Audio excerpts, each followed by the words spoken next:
बिस्मिल्लाहिर्रहमानिर्रहीम, अस्सलाम वालेकुम। Welcome to the lecture of distributed database system.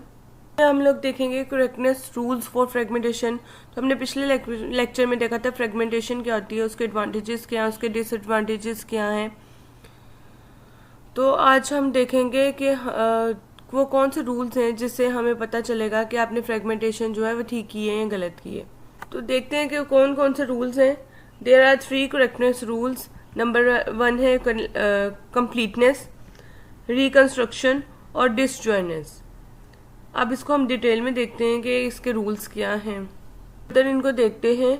जो कंप्लीटनेस है, if relation R is decompose into fragments R1, R2 और Rn। अगर आपके पास एक रिलेशन है, उसको आपने मुख्तलिफ जो है फ्रेगमेंट्स में कन्वर्ट कर दिया है, उसको आपने वो 5 फ्रेगमेंट्स हो सकते हैं, 6 हो सकते हैं, 10 हो सकते हैं, 2 हो सकते हैं, 4 हो सकते हैं, so on. Each data item can be found in are must appear in at least 1 fragment. कि जितने भी डाटा आइटम्स हैं जो कि आप रिलेशन आर के अंदर आपने ऐड किए हुए हैं, उनमें से हर जो है डाटा आइटम वो किसी न किसी फ्रेगमेंट में मौजूद होना चाहिए। सपोज अगर मैं कहती हूँ मेरे पास एक रिलेशन है, उसके अंदर 20 रिकॉर्ड्स हैं या 20,000 रिकॉर्ड्स हैं, तो आप जब फ्रेगमेंटेशन करोगे तो उसके अंदर कोई भी रिकॉर्ड उसके अंदर से मिस नहीं होना चाहिए।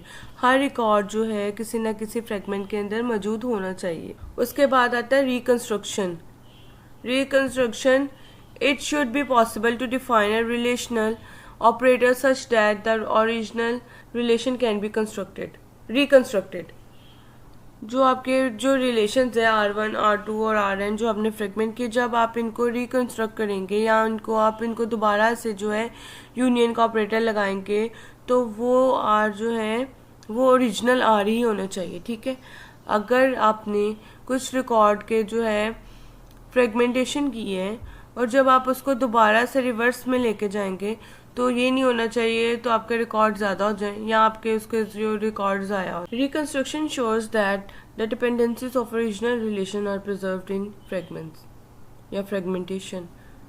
It's be possible to define a relational operation that will reconstruct R from the fragments. Horizontal fragmentation is union operation and join for vertical. ठीक है। अगर आपने हॉरिजॉन्टल फ्रेगमेंटेशन किया तो उसमें आपने रिकंस्ट्रक्शन करनी है, तो उसके अंदर ये होगा कि आपको यूनियन ऑपरेशन यूज़ करना है।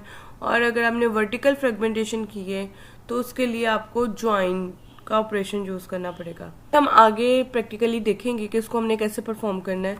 उसके बाद तीसरा जो रूल है वो है disjointness. If data item D1 appears in fragment R1, तो then it should not appear in any other fragment. तो जो है डाटा आइटम किसी और फ्रेगमेंट के अंदर मौजूद नहीं होनी चाहिए। ठीक है।